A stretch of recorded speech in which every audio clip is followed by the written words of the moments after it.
Тарихымызда көшпелі ғұмыр кешіп, шетінен шегі жоқ далада киіз үйде тұрған қазақ халқы қар еріп жер жіби бастағанда туған туыс, жақын жорағатын іздеп үскірін аязда алтай қыстап, мал жанын аман есен шыққанына шүкіршілік етіп бір-бірімен көріскен.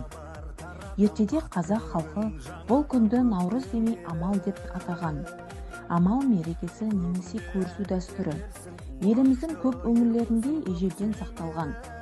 14 Наурыз жаңа жыл, ұлыстың ұлы күні дейді.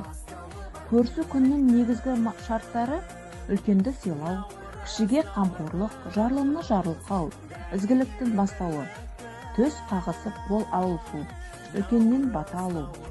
Адамдар арасындағы сыйластық, қауышу көрісу. Саламатсыңдар ма?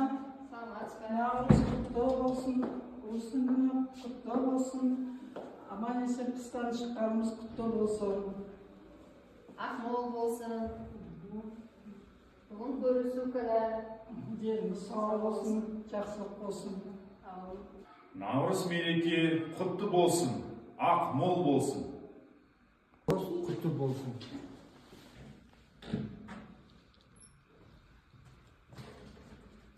Наурыз күні құтты болсын. Саламатсыз ба? Құтты болсын Наурыз күні.